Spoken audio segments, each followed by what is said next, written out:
George Russell est arrivé en 2019 en Formule 1 et depuis son arrivée dans la catégorie reine, le Britannique n'a pas toujours été verni en Formule 1.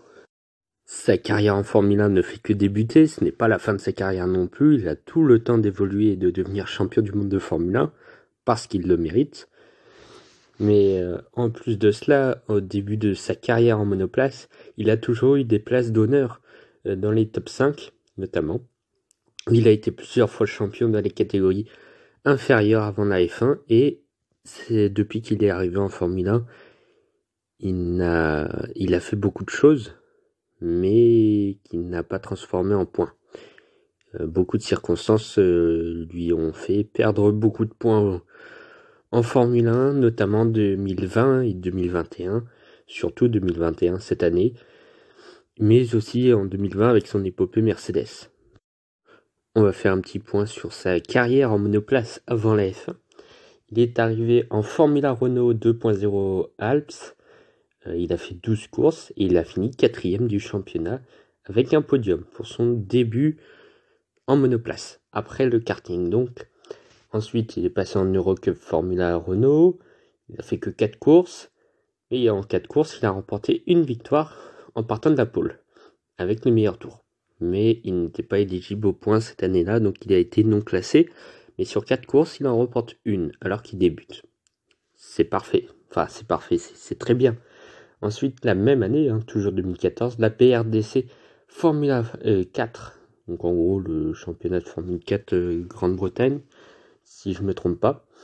Donc un championnat entier, il devient champion de cette catégorie avec 5 victoires.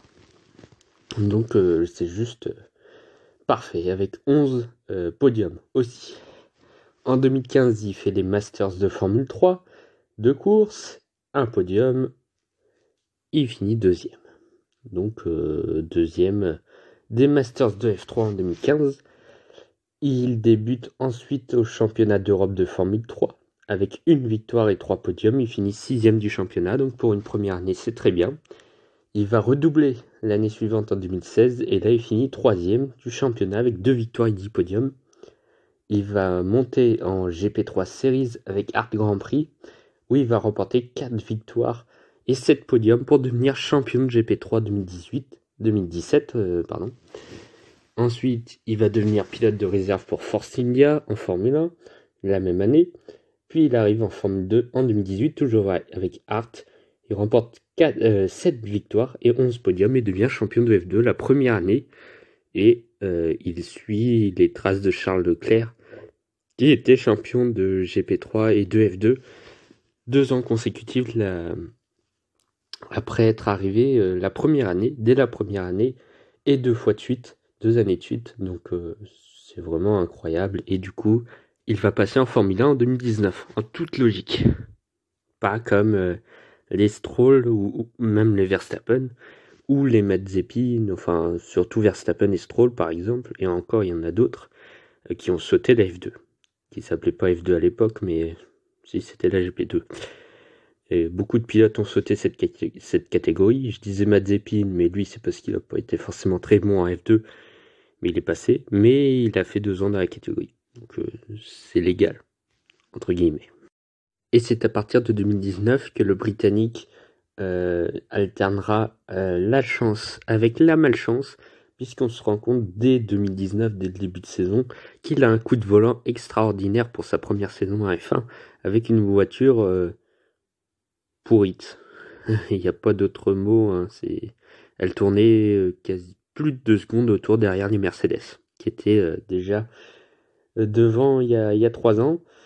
Donc avec une voiture pourrite qui faisait des résultats, qui devait faire des résultats nuls, c'était pas du tout une bonne voiture, il arrive à se hisser plusieurs fois dans le top 15. À l'aide d'abandon, certes, mais quand même.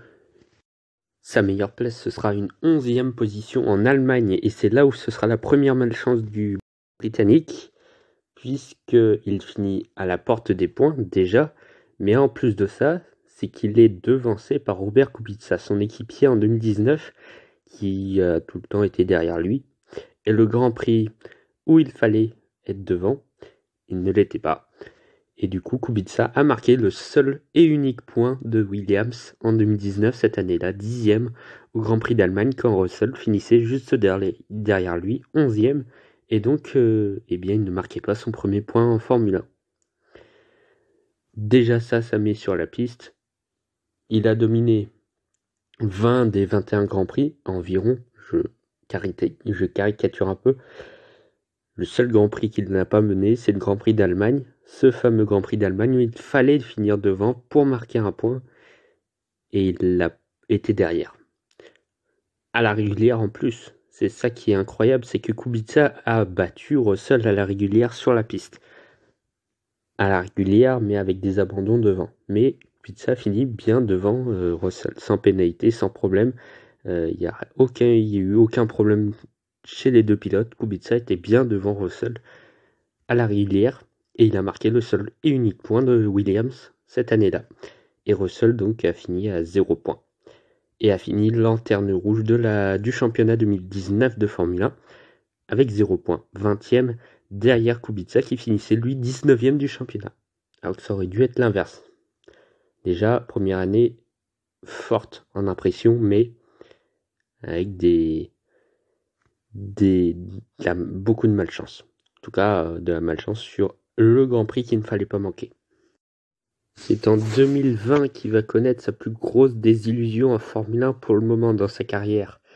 Il fait une saison exceptionnelle avec une voiture qui s'est améliorée, beaucoup mieux, et qui joue maintenant avec l'Alfa Romeo et la Haas l'an dernier. Et il finit 12e du Grand Prix de Grande-Bretagne, par exemple. Il finit encore à la porte des points au Grand Prix de Toscane, 12e à Bahreïn.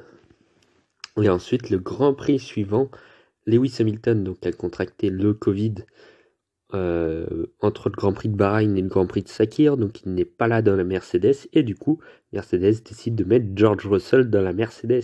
Ça, vous le savez tous de toute manière, sauf si vous débutez en Formule 1 et que vous ne la connaissez que depuis le début de l'année 2021. Mais sinon, tout le monde le sait, Hamilton a été remplacé par Russell l'an dernier dans la Mercedes pour un Grand Prix. C'était le Grand Prix qu'il ne fallait pas manquer, c'était le Grand Prix où il allait montrer enfin pour la première fois son vrai talent au volant d'une monoplace tout simplement championne du monde. C'était le test à ne pas louper. Et le pire, c'est qu'il ne l'a pas loupé, mais qu'il l'a loupé en même temps. Il rate la pole position pour quelques millièmes derrière son équipier Bottas. C'est vraiment une très belle performance en menant 2 des 3 séances d'essais libres, la 1 et la 2. Donc forte impression de George Russell aux côtés de Valtteri Bottas, qui devient donc officieusement le leader de l'équipe. Et en course, il va prendre la tête de la course dès le premier virage. Et il va mener, jusqu'au premier arrêt au stand. Où les mécanos ont décidé, ou n'ont pas décidé, mais ils se sont plantés de pneus. Le Britannique se retrouve donc coincé dans le peloton, mais il a un rythme tellement d'enfer qu'il va revenir en 2e position et chasser Sergio Pérez. Et donc la victoire. Donc on se dit, ça y est, ce Russell va au moins être sur le podium. Ce sera déjà ça de sauver. Quand Bottas en pneu usé, je le précise, est resté englué dans le peloton à se faire dépasser par les voitures de milieu de peloton, telles que les McLaren ou les Renault, même une AlphaTauri je crois. C'était Kiat, il me semble. Donc Russell s'en sort plus que bien, sauf qu'il va y avoir une nouvelle crevaison sur le pneu, et donc nouvel arrêt au stand. Il repart 15e, il finit 9e. C'est ses premiers points en F1, son premier meilleur tour en F1, mais il n'y a pas de victoire, pas de podium, pas de pole, alors qu'il avait tout dans la poche. Et ça, c'est une vraie preuve de malchance quand même pour le Britannique. Enfin, cette année, il a eu beaucoup de malchance aussi. Il a fait beaucoup de Q2, toutes les séances en Q2. Il a même réussi au Grand Prix d'Autriche à passer en Q3 avec sa modeste Williams. Et malgré ça, toujours pas de points. Le week-end dernier, il était dans les points. Il avait un rythme d'enfer. Et tout s'est arrêté au stand avec un problème sur la voiture. Et donc, le week-end, il y a 2 semaines, il était en lutte pour le point, mais il s'est fait passer par Alonso. C'est de la malchance, mais aussi, c'était à la régulière. Mais c'est vraiment dommage. Il a toujours pas de points cette saison, mais j'espère que ce sera pour le Grande-Bretagne.